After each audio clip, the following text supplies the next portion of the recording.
ഇന്ന് നമുക്ക് ഓരോരുത്തർക്കും നിത്യജീവിതത്തിൽ നിന്ന് ഒഴിച്ചു മാറ്റാൻ പറ്റാത്ത ഒന്നായി മാറിയിരിക്കുകയാണ് മൊബൈൽ ഫോണുകൾ. കൊച്ചുകുട്ടികൾ ഉൾപ്പെടെ പ്രായമായവർ വരെ ഇന്ന് മൊബൈൽ ഫോണിന് അഡിക്റ്റഡ് ആണ്. പണ്ടൊക്കെ ചുരുക്കം ചിലരുടെ കയ്യിലുണ്ടായിരുന്ന മൊബൈൽ ഫോണുകൾ ഇന്ന് എല്ലാവരുടെ കൈവശമുണ്ട് താനും. ഇന്റർനെറ്റിന്റെയും സാമൂഹിക മാധ്യമങ്ങളുടെയും കടന്നുവരവ് ആളുകളെ മൊബൈൽ സ്ക്രീനുകളിൽ പിടിച്ചിരുത്തിയിരിക്കുകയാണ്. തങ്ങൾക്ക് വേണ്ടതെല്ലാം ഇന്ന് മൊബൈൽ ഫോണിലൂടെ കിട്ടുന്നുണ്ടെന്നാണ് ആളുകളുടെ വാദം. അതുകൊണ്ട് തന്നെ ഭൂരിഭാഗം പേരും ഇപ്പോൾ സമയം ചിലവഴിക്കുന്നത് ഈ സ്മാർട്ട് ഫോണുകൾക്കുള്ളിലാണ്. ഇത് മനുഷ്യർക്കിടയിലെ നേരിട്ടുള്ള ആശയവിനിമയത്തെ തന്നെ നന്നേ കുറച്ചുവെന്ന് വേണം പറയാൻ. ഇന്നത്തെ ഡിജിറ്റൽ യുഗം അത്രയേറെ സ്വാധീനമാണ് ഓരോരുത്തർക്കിടയിലും ചെലുത്തിയിരിക്കുന്നത്. തങ്ങളുടെ ഫോൺ കൈവശമില്ലാതെ ചിലർക്ക് ഇന്നൊരു ദിവസം പോലും പിന്നിടാൻ പറ്റാത്ത സാഹചര്യം വരെയുണ്ട്. ചിലപ്പോൾ ഒരാവശ്യമില്ലെങ്കിലും ഇടയ്ക്കിടെ വെറുതെ മൊബൈൽ ഫോൺ എടുത്ത് സ്ക്രോൾ ചെയ്യുന്നവരെ നമുക്ക് കാണാൻ കഴിയും.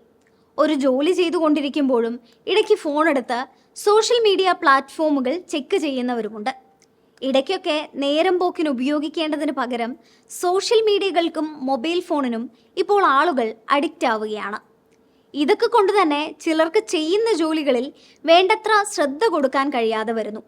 എന്നാൽ ഈ ലക്ഷണങ്ങളൊക്കെ ചൂണ്ടിക്കാണിക്കുന്നത് പോപ്കോൺ ബ്രെയിൻ എന്ന അവസ്ഥയെക്കുറിച്ചാണ്. നിരന്തരമായ ശ്രദ്ധക്കുറവ്, ചെയ്യാനുള്ള കാര്യങ്ങൾ പിന്നീടത്തേക്ക് മാറ്റിവെക്കാനുള്ള തോന്നൽ, അടിക്കടി അനുഭവപ്പെടുന്ന മാനസിക സമ്മർദ്ദം എന്നിവയെ തുടർന്നുണ്ടാകുന്ന അവസ്ഥയാണ് പോപ്കോൺ ബ്രെയിൻ. സോഷ്യൽ മീഡിയയുടെ അമിത ഉപയോഗവും മൾട്ടി ടാസ്കിങ്ങുമാണ് പോപ്കോൺ ബ്രെയിനിന് കാരണമാകുന്നത്. നമ്മൾ ഓൺലൈനിൽ എത്രയധികം സമയം ചെലവഴിക്കുന്നുവോ അത്രത്തോളം പോപ്കോൺ ബ്രെയിനിലുള്ള സാധ്യത കൂടുതലാണെന്നാണ് വിദഗ്ധർ പറയുന്നത്. സമൂഹ മാധ്യമങ്ങളുടെയും ഇന്റർനെറ്റിന്റെയും ഉപയോഗം വർദ്ധിക്കുന്നതനുസരിച്ച് ജീവിതശൈലി രോഗങ്ങൾ പിടിപെടുന്നവരുടെ എണ്ണവും ഇന്ന് കൂടി വരുന്നുണ്ട്. നിരന്തരമായി നമ്മൾ ഓരോരുത്തരും ഉപയോഗിക്കുന്ന ഫോൺ, കമ്പ്യൂട്ടർ എന്നിവയുടെ അമിതോപയോഗം മസ്തിഷ്കത്തിന്റെ സ്വഭാവത്തിൽ തന്നെ മാറ്റമുണ്ടാക്കുന്നു. വാഷിംഗ്ടൺ സർവകലാശാലയിലെ ഗവേഷകനായ ഡേവിഡ് ലെവിയാണ് 2011 പോപ്കോൺ ബ്രെയിൻ എന്ന പേര് ആദ്യമായി ഉപയോഗിച്ചത്. ഇത് ശാസ്ത്രീയമായ നാമമല്ല. ഒരു കാര്യത്തിൽ മതിയായ ശ്രദ്ധ കൊടുക്കാൻ കഴിയാത്തതിനെ തുടർന്ന് അടുത്തതിലേക്ക് മനസ്സ് വ്യതിചലിക്കുകയാണ് ഇവിടെ സംഭവിക്കുന്നതെന്നാണ് പറയുന്നത്. ചെയ്യുന്ന ഒരു കാര്യത്തിലും പൂർണ്ണ ശ്രദ്ധ കേന്ദ്രീകരിക്കാതെ ചെറിയ സന്തോഷങ്ങൾക്കായി സാമൂഹിക മാധ്യമത്തിൽ അടിമപ്പെടുകയും ഒന്നിൽ നിന്ന് മറ്റൊന്നിലേക്ക് എന്ന രീതിയിൽ അവയിൽ തുടരുകയുമാണ് നമ്മൾ ചെയ്യുന്നത്. കാര്യങ്ങളിൽ ശ്രദ്ധ കേന്ദ്രീകരിക്കാനുള്ള ആളുകളുടെ കഴിവ് കുറഞ്ഞു വരുന്നതിന് പിന്നിൽ സാമൂഹിക മാധ്യമത്തിൻ്റെ അമിതോപയോഗമാണെന്ന് 2019 നേച്ചർ കമ്മ്യൂണിക്കേഷൻസിൽ പ്രസിദ്ധീകരിച്ച പഠനത്തിൽ പറയുന്നുണ്ട്. ഇത്തരത്തിൽ നിരന്തരമായ ഫോണിൻ്റെയും ഇൻ്റർനെറ്റിൻ്റെയും ഉപയോഗം നിരവധി പ്രശ്നങ്ങൾ ക്ഷണിച്ചു വരുത്തുകയാണ് ചെയ്യുന്നത്. ഇത് നമ്മുടെ മാനസിക നിലയെ ശിഥിലമാക്കുകയും സമ്മർദ്ദവും ഉത്കണ്ഠയും വർദ്ധിപ്പിക്കുകയും ചെയ്യുന്ന ഒരു കാര്യത്തിലും ശ്രദ്ധ കേന്ദ്രീകരിക്കാനാവാത്ത അവസ്ഥ ജീവിതത്തെ തന്നെ താളം തെറ്റിക്കാനിടയാക്കുന്നു.